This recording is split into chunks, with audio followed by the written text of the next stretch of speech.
Boa noite, queridos irmãos. Nós estamos reunidos dia 16 de novembro de 2022 no Contexto e hoje a gente começa uma nova série. Terminamos semana passada o livro de Juízes e hoje a gente vai começar um livro do Novo Testamento, a primeira carta de Paulo a Timóteo. Então vamos aí caminhar um tempo com esses 6 capítulos de Timóteo. Eu vou compartilhar aqui a minha projeção. Está desabilitado, Rafa, para eu compartilhar.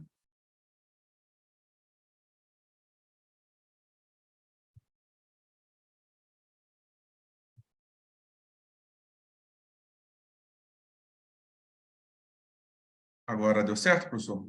Vamos lá. Deu. Agora deu. Obrigado, Rafa. Nada. Então, o Contexto é uma iniciativa da Igreja Presbiteriana de Tatuí, a Igreja Presbiteriana Cidade Satélite de Natal, apresentada aqui pelo pastor Rafael Cavalcante. Então, nós estamos começando, temos aí uma nova arte aí para a gente. Gente, se não passar, vocês me avisam, tá bom? Então, eu vou passar o slide agora.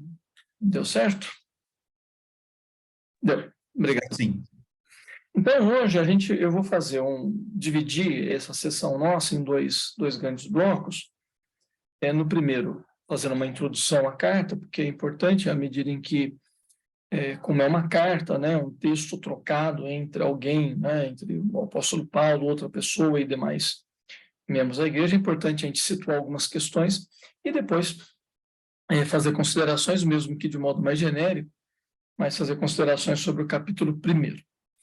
Então, a gente começa lembrando o seguinte: é uma carta que o apóstolo Paulo envia, né, para Timóteo, seu discípulo, mas que há um consenso no mundo dos estudos aí das cartas de que essa carta também seria lida não apenas por Timóteo, mas seria lida na igreja, de modo que os assuntos que aqui se fazem presentes, eles não são apenas vinculados a uma relação mais pessoal entre, né, esse apóstolo já idoso e Timóteo, mas tratam de temas pertinentes a ambos, mas também que se expandem para questões ligadas à igreja em Éfeso.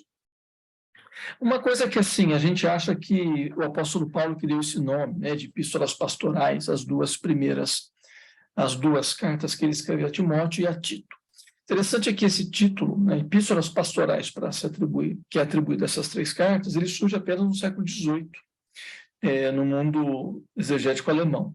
Então, vejam só, a gente teve aí, né, 18 séculos sem que elas fossem chamadas de pastorais, a gente tem basicamente 3 séculos aí as chamando dessa forma. E essa nomeação se deu fundamentalmente em virtude daqueles exegetas daquele período acharem que as cartas eram direcionadas especificamente para esses pastores, né, para Timóteo e Tito, que de fato nem eram pastores, eles eram representantes apostólicos, essa é uma coisa que a gente pode voltar a ela no decorrer do estudo, e que, portanto, por serem direcionadas especificamente para eles, tratavam igualmente de assuntos específicos dos pastores e da vida eclesiástica da igreja ou da estrutura da igreja. Então, ainda hoje a gente encontra comentários bíblicos que dizem que o objetivo principal das pastorais é apresentar para aqueles homens o modelo adequado de organização de igreja. Bem, se for isso, está aí na projeção, né, em itálico e com exclamações, se for isso, não deu certo. Se for isso que Paulo quis, não deu. Porque, vejam, eu cito aqui os 3 sistemas mais conhecidos, 3 sistemas eclesiásticos mais conhecidos, embora a gente possa ter derivações, outras, que são, né, no mundo religioso, o episcopal, que é um modelo extremamente verticalizado, então com bispos, com autoridades que elas mandam na igreja e elas então determinam e tudo mais, representada principalmente pelo catolicismo, mas também na igreja metodista a gente tem esse sistema dos bispos e tudo mais. Na outra ponta, a gente tem o sistema congregacional, que é o sistema onde, em tese, o povo manda, ou seja, né, basicamente tudo se resolve em assembleia. Então, é uma igreja cujo poder estaria nos mínimos detalhes dos membros da igreja, que para decidir uma série de coisas, né, como o Rafa dizia antes de começarmos aí, se vai ter lá o berçário, tinha que chamar assembleia, né? Esse tipo de coisa. Então, as igrejas batistas. Então, ela é totalmente horizontalizada. E nesse meio, né, entre o vertical e o horizontal, né, não sei se agora é perpendicular, enfim, temos o sistema presbiteriano, né, que é um sistema representativo e que tenta, então, espelhar um tanto as democracias, enfim, os membros da igreja elegem representantes que, enfim, decidem coisas por eles.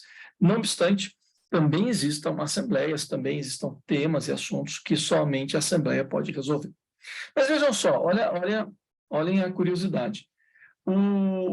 As pessoas que participam desses 3 temas diferentes, todas elas usam as epístolas pastorais para dizer, tá vendo? Ela é bíblica. Está aqui, está em 1 Timóteo, 2, está em Tito.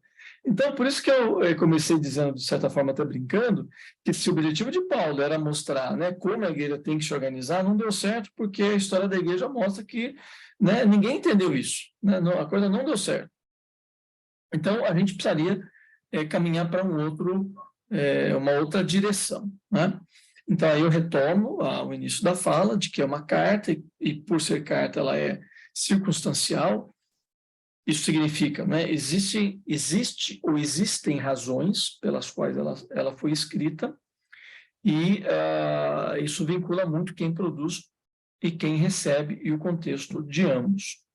Ela não é uma carta circular, né, não é uma carta escrita para todo mundo, ou, por exemplo, não é como Apocalipse, que é escrito para uma região, para 7 igrejas de uma região. Não. Provavelmente as pastorais são ligadas muito realmente a Timóteo, Tito e as igrejas onde eles estão. Então, como diz já a carta, né, versículo 3, Paulo escreve para Timóteo, e ambos estavam em Éfeso, por alguma razão que não é clara, o Paulo precisou sair, foi para Macedônia, né, para a Grécia, e deixou Timóteo lá. E, enfim, nessa ausência ele acaba sabendo que algumas situações ficaram mais difíceis ou se tornaram mais agudas, e ele escreve para que Timóteo tome algumas iniciativas ou faça algumas coisas. O que Paulo quer que Timóteo faça? Aí nesse versículo 3 mesmo, admoestar certas pessoas para que não ensinassem outra doutrina. A tradução da Almeida, ela tem o costume de traduzir didascalia por doutrina, que eu sinceramente acho uma tradução horrível, porque didascalia é ensino. Então, para que não ensinem, é que aí fica ensinem outro ensino, né? Na realidade, é uma palavra só, heterodidascalia, ou seja, para que não passem o ensino heterodoxo e não ortodoxo. Talvez daí, porque a ideia de usar a doutrina para traduzir essa palavra. Mas é ensino, não ensinem coisas erradas. Então, o problema eram os ensinos errados, né? Eu brinquei até as fake news lá da época, né, que Paulo estava combatendo. Esse era o problema. Então, basicamente, esse é o motivo que gera essa correspondência. É claro que essa matemática ainda é geral, que precisa ser especificada um pouquinho mais. Então, a pergunta, né, é quem ensina e o que ensina, né, que está aí em vermelho. É isso que a gente precisaria se perguntar. Quem, né? Quem ensina? Então, pessoas, obviamente, nesse caso, não tão obviamente, mas nesse caso das pastorais, fica claro que são pessoas responsáveis pelo ensino, porque você pode ter gente que ensina que não seja responsável, mas nesse caso, sim, eram responsáveis pelo ensino dentro da igreja. Então, vejam, nesse mesmo capítulo 1, versículo 3, o Paulo diz para Timóteo, para que eles não ensinem outra doutrina, não ensinem. Um pouquinho mais abaixo, no versículo 7, Paulo diz que eles pretendem, né, eles desejam se passar por mestres da lei, mas não são, eles não sabem nada do que estão falando. Mestres da lei. E lá no final, capítulo 6, versículo 3, Paulo vai de novo dizer, se alguém ensina outra doutrina, então também é meio que uma indireta para esse pessoal, falando de gente que ensinava. Então, com quem Paulo está discutindo? Com pessoas que ensinam, não é? E quem que ensinava na igreja primitiva? Então, 2 textos aí da 1 Timóteo para ajudar a gente. Paulo diz, é necessário, portanto, que o bispo seja apto para ensinar. E no capítulo 5, 17, devem ser considerados merecedores de dobrados honorários os presbíteros que se afadigam na palavra e no ensino. Vejam, então nós temos dois termos, né? No primeiro texto, bispo, e no segundo texto, presbíteros. É claro que alguém nos nossos sistemas, né, de organização eclesiástica hoje iria dizer, bom, bispo e presbítero é diferente, né? Quer dizer, o presbítero é alguém num nível e o bispo é alguém num nível muito acima. Sim, para nós hoje. Naquele período, não. Esses termos eram praticamente usados de forma sinônima. Então, às vezes eles usavam presbíteros, às vezes bispo ou bispos, de modo que para nós presbiterianos, fica mais acessível falarmos de presbíteros. O que podemos dizer, então? Muito provavelmente, Paulo está com um problema com alguns presbíteros na igreja. Presbíteros que estavam introduzindo alguns conhecimentos, alguns temas de modo equivocado, e o Paulo estava muito preocupado com isso. Por que a preocupação? Não só por conta do ensino errado, mas também da estrutura pela qual esse ensino se dava. Eu não vou desenvolver isso aqui, a gente vai vendo isso na medida que estudarmos, mas eu só adianto muito rapidamente. Uma dessas questões era que a igreja primitiva era uma igreja que se reunia nas casas, então eles não tinham tempo como nós. E então você tinha uma família que era a hospedeira, que hospedava. Basicamente, a igreja ela era estruturada a partir dessa família, que era a família nuclear, mas também os parentes, se tivesse escravos também. Então, isso já criava um grupo grande.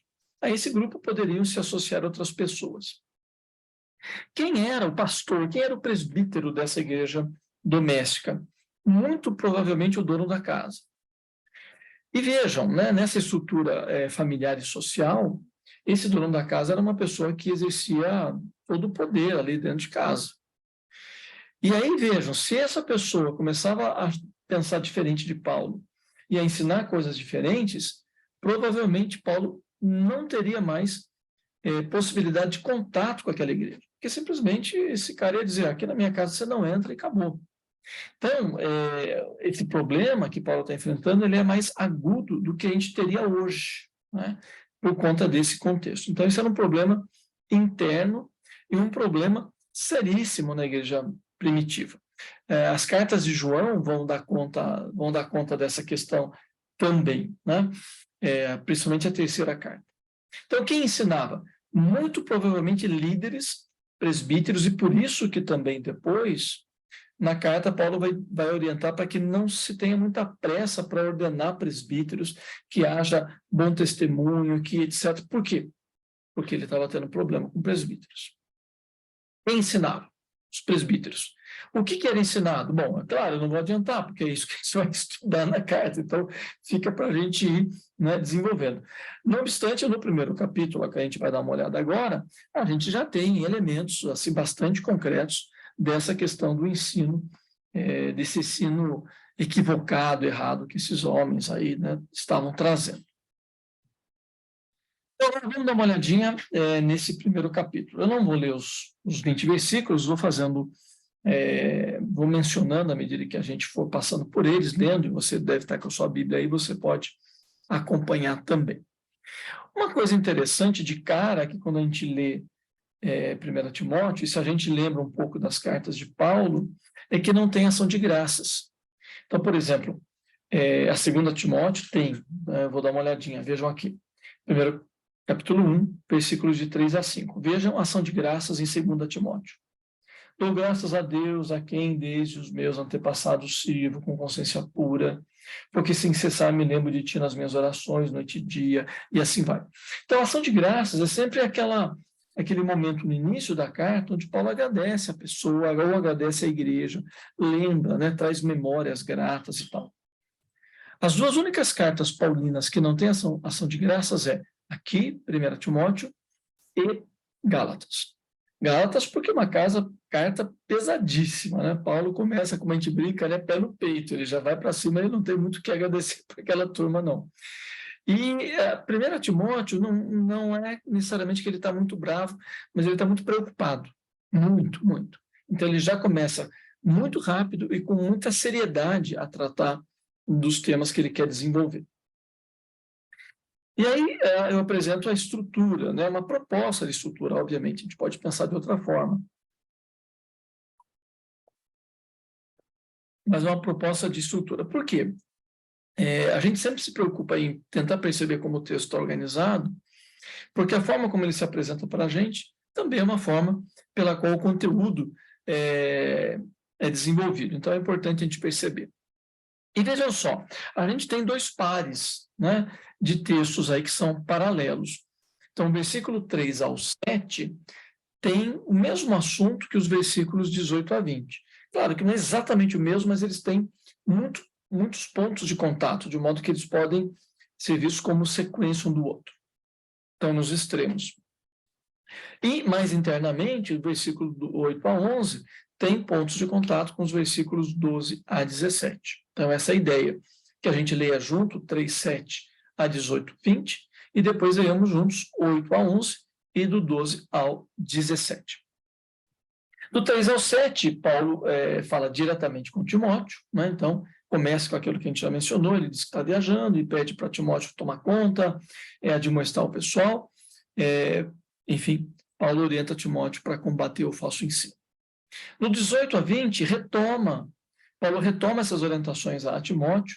Vejam, vamos ver, por exemplo, o começo dos dois blocos, o versículo 3. Quando eu estava de viagem rumo à Macedônia, te roguei permanecesses ainda em Éfeso. Te roguei a quem? Timóteo. O começo do bloco final, verso 18.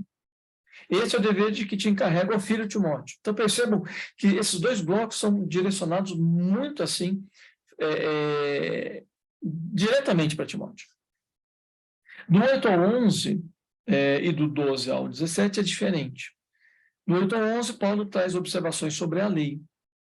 E ele traz isto porque ele pega um gancho no versículo 7, que fala que aqueles mestres, aqueles presbíteros, se achavam mestres da lei, mas Paulo diz, eles não entendem nada. Paulo dá uma bronca, eles não entendem nada. E aí entra o versículo 8, com Paulo dizendo, nós sabemos que a lei é boa, se alguém usa de modo certo. E aí ele começa a dar uma detonada naqueles caras, né? Porque ele diz, olha, mas tem um detalhe, a lei ela é dada não para quem é justo. Quem é justo não precisa de lei, a lei é dada para o transgressor, para o rebelde, esse monte de gente. Não, Paulo está dizendo, olha, a lei é para o transgressor. E daí ele entra no versículo do 12 ao 17, que é um texto mais biográfico, e há alguns comentaristas que acham que é um texto que não dialoga com os outros, é um texto solto, né? Como se Paulo parasse e falasse, eu estou inspirado, deixa eu agora, né? Dá um tempo aí, moçada, agora eu vou orar, eu vou, né? Vou louvar a Deus, meio que entrando em êxtase. Não é o caso. Do 12 ao 17 tem conexões com o 8 ao 11. Por quê? Porque Paulo se apresenta como transgressor. Bom, então se ele é um transgressor, então ele está encaixado naquilo que fala do 8 ao 11, porque a lei é para o transgressor. Só que ele diz, eu sou transgressor, né? Eu era blasfemo, perseguidor insolente, só que a lei não serviu para mim, porque eu fui salvo pela graça. Transbordou, porém, versículo 14, transbordou, porém, a graça de nosso Senhor com a fé e o amor que é em Cristo Jesus. E eu fui salvo, eu, o maior dos pecadores. Olha o jeito que o Paulo trabalha, né? Primeiro ele fala, se vocês são mestres da lei, tá bom, só que a lei é para bandido. E quer saber, eu também fui bandido, só que a lei não serviu para mim, eu fui salvo pela graça. O que Paulo está dizendo? Vocês não sabem nada mesmo, vocês estão querendo trabalhar com a lei, mas a lei não funciona, a lei não é para isso que vocês estão fazendo. Esse seria, de certa forma, o núcleo do erro desses presbíteros aí, né? Então, vamos só agora entrar em alguns detalhes maiores em cada bloco desse para a gente ir conversando um pouquinho mais. Então, eu estou pondo em paralelo os versículos de 3 a 7 e os do 18 a 20, na medida em que a gente está propondo que eles tratem de temáticas semelhantes. Então, o que Paulo está dizendo para Timóteo? O problema aqui, fundamental, é que a gente tem um ensino heterodoxo, é isso que ele está dizendo, né? Versículo 3, não ensinem outra doutrina. É um ensino heterodoxo, que sentido? Ele não está de acordo com o ensino de Paulo. Ele está fugindo, ele está destoando, ele está dizendo coisas diferentes do que Paulo dizia. Agora, do que se trata isso? A gente tem algumas possibilidades de pensar, algumas luzes são lançadas aqui. Então, vejam, por exemplo, versículo 4, que eles não se ocupem, né? Timóteo tem que, né, dar uma bronca na moçada para eles não ficarem se ocupando do quê? De fábulas e genealogia sem fim. Isso era, obviamente, muito comum no judaísmo, não é? Fábulas, as interpretações do Antigo Testamento, e genealogias, porque vocês sabem que o judeu, quanto mais sangue puro ele tivesse, melhor. Então, eles buscavam, às vezes, freneticamente, genealogias para mostrar que eles tinham uma descendência lá de Abraão ou das tribos e tal. Mas Paulo está dizendo para Timóteo, não dá lado para essa gente ficar discutindo essas coisas, porque isso não serve a Deus. Isso não é produtivo para a gente servir a Deus. Isso é bobagem, Paulo está dizendo. Né? Veja no versículo 6. E eles ficam discutindo isso, e eles se desviam, né? E eles se perdem em loquacidade frívola. Nossa, o Almeida aí pegou pesado, né? Loquacidade frívola. O que ele está dizendo é discussão vazia. Ficam discutindo bobagem, ficam falando coisa que nada a ver, jogando conversa fora. Paulo está dizendo, olha, dá uma bronca nessa gente para eles pararem de falar essas coisas aí, dessas leis, essa coisa toda. É por isso que no versículo 7 Paulo fala assim, eles acham que são mestres da lei, mas não são nada, eles não sabem nada, só ficam falando bobagem por aí. E pulando para outro bloco, no 19, Paulo fala uma coisa muito séria. Ele fala, olha, Timóteo, mantenha a fé e a boa consciência, porque tem gente que não manteve nem a fé nem a boa consciência e naufragaram na fé. O que Paulo está dizendo olha onde vai dar essas conversas tortas dessa gente, essa discussão de lei, ficar lá, essa gente vai perdendo a fé. Né? Eles vão perdendo a fé, vão se distanciando de Deus. Acham que estão próximos, mas estão ficando cada vez mais distantes. Como eu já mencionei, Paulo diz, eles acham que sabem muito, acham que são mestres da lei, e vamos lembrar, né, gente, é provável, a gente não sabe, é provável que fossem judeus cristãos. Se é verdade, eles tinham um modelo, né, dos rabinos, dos fariseus e tal, que eram caras que passavam a vida inteira, desde molequinhos estudando, eles sabiam, a grande maioria deles, eles sabiam a Torá de cor, eles declamavam a Bíblia. Esses caras aqui, provavelmente por isso que Paulo está desancando, né, essa gente. Lembra? Paulo foi um mestre da lei. Paulo foi um cara que sabia isso tudo. E provavelmente Paulo está falando, esses caras fizeram uma escolinha de teologia de terceira categoria, esses caras não sabem nada e querem ficar aí metendo bronca em vocês, né? Eu acho que vai um pouco por aí o que Paulo está dizendo. E aí, como eu já ressaltei, a questão do naufrágio na fé. Isso é tão sério que no versículo 20 Paulo fala, entre essa gente toda, tem dois caras, Paulo diz que eu não aguentei, o tal do Himeneu e o Alexandre, e eu os entreguei a Satanás. Os exegetas ficam discutindo o que significa isso, né? Meu Deus do céu, mandar o cara para o inferno. Paulo chamou Satanás para um bate-papo, falou, pega esses caras aqui, etc. E aí tem um problema de tradução, porque o Almeida diz, entreguei a Satanás para serem castigados, a fim de não mais blasfemar. Então, alguns acham até que, de fato, Paulo, né, mandou a maldição para cima dos caras e mandou os caras para o inferno. A palavra, aí um problema é o seguinte, é que a palavra castigar, o verbo castigar, é o verbo paidel, no grego, que pode ter a ideia de castigo, mas que normalmente ele é mais bem traduzido como educar. Educar. O que é possível, ou o que é mais provável que Paulo está dizendo, é que de uma forma que a gente não sabe, realmente a gente não sabe como é que foi esse negócio de entregar para Satanás, mas que de alguma maneira, né, ele liberou, né, esses homens para que Satanás agisse na vida deles, mas para que eles fossem educados, para que eles aprendessem. E, portanto, né, a gente pressupõe aí o arrependimento e o retorno a uma fé mais sadia, para que eles não mais blasfemassem. Mas é uma possibilidade interpretativa, tá bom? Então, esses dois blocos basicamente esses entraves ou essas lutas que Timóteo tem que ter, e esse pessoal tratando principalmente de um judaísmo muito legalizado. E aí a gente vê esse bloco mais interno, né, que é um bloco, inclusive, maior. 8:11 ao 12:17. E, como eu já falei de modo rápido, são textos contrastantes. Por quê? Porque do 8 ao 11, Paulo fala da lei, mas fala da lei criticando esses pretensos mestres. Eles querem ser mestres da lei, mas não são, diz Paulo já no versículo 7. E do 8 ao 11, ele continua essa temática, mas ele faz a abordagem de outra maneira, né? De outra maneira. Paulo diz, olha, a lei é para o transgressor, a lei não é para cristão. E aí, o que Paulo está dizendo, né, entre linhas por que vocês estão ensinando a lei na igreja? Qual é o papel da lei na igreja? Né? A igreja é composta de gente salva pela graça, por Jesus Cristo. O que ele está dizendo assim, vocês são totalmente irrelevantes. Né? Claro que depois ele vai brigar com essa gente, mas ele está, inicialmente, pegando um pouquinho mais leve, vai dizendo, gente, cai a ficha, não faz sentido o que vocês estão fazendo. E aí vem o bloco maior do 12. Né? E assim, é um texto de ação de graças? É.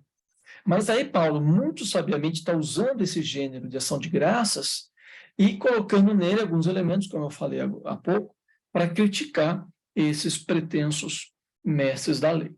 Então ele diz, né, sou grato para com aquele que me fortaleceu, Cristo Jesus, nosso Senhor, que me considerou fiel, designando para o ministério.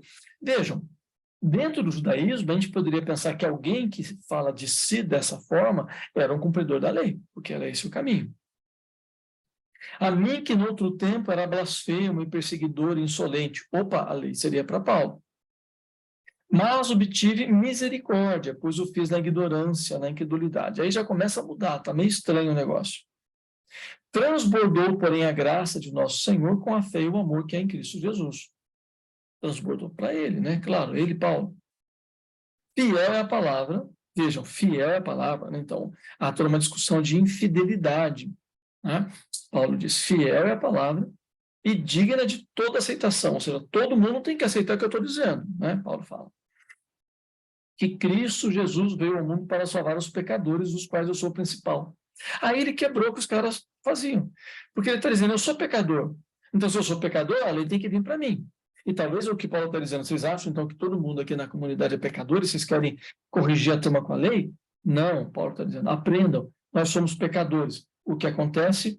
Jesus vem ao mundo para nos salvar com a sua graça, né? Com a sua graça. Eu sou o principal pecador, salvo pela graça e não pela lei. Mas por essa mesma razão, Paulo continua, me foi concedida a misericórdia. Percebam, né? Graça, fé, misericórdia, os termos que Paulo vai pondo para substituir os termos ligados à lei. Mas por essa mesma razão me foi concedida a misericórdia, para que em mim, o principal, evidenciasse Jesus Cristo a sua completa longanimidade e servisse eu de modelo a quantos hão de crer nele para a vida eterna. Então percebam que Paulo amplia a abordagem, porque se inicialmente ele introduz uma crítica muito forte a esses mestres da lei, dizendo que eles estão fazendo tudo errado, agora ele está dizendo que além disso, Paulo é um modelo de como Deus age. É um modelo de como Deus age com graça, de como Deus age com misericórdia, de como Deus traz salvação.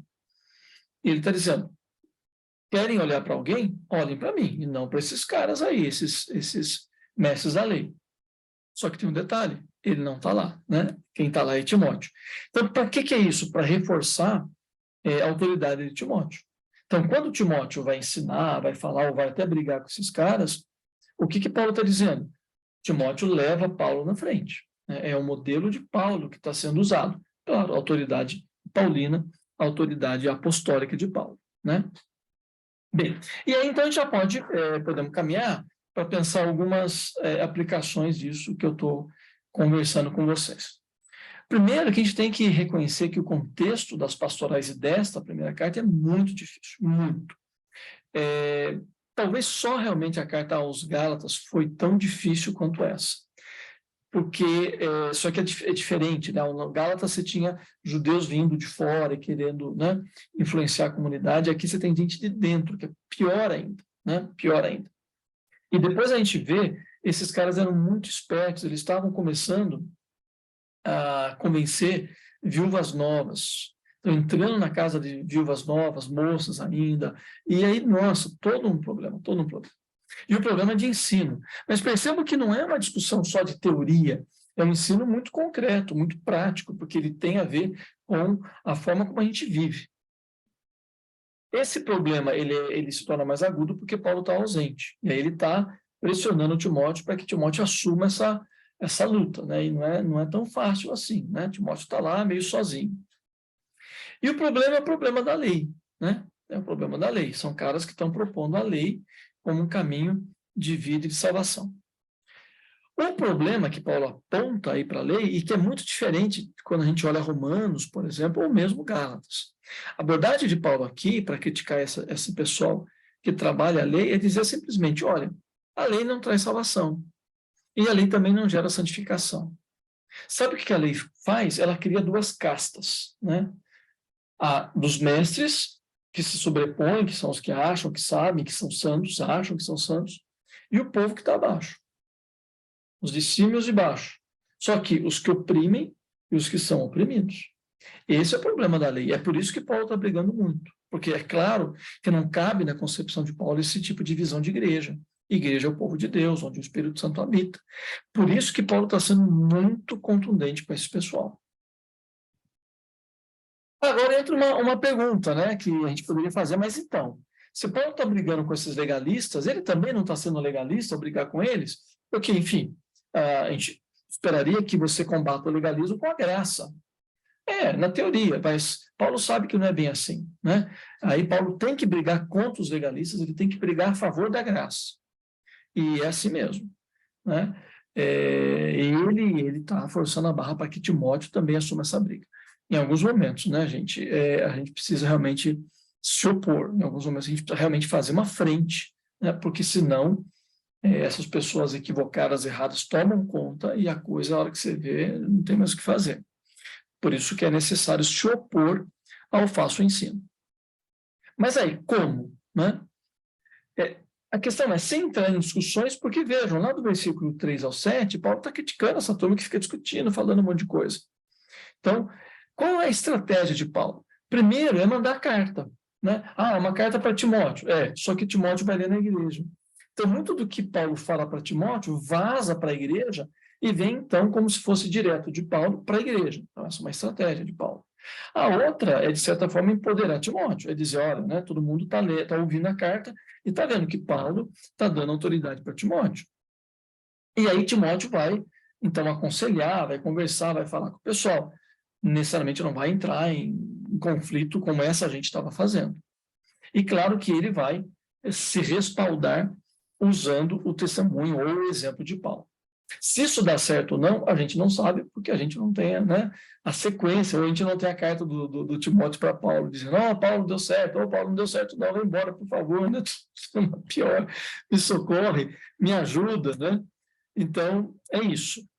Paro aqui e, enfim, a gente pode conversar, trocar ideias. Eu passei meio rapidamente por esse primeiro capítulo, mas eu acho que há questões aqui que são interessantes a gente conversar.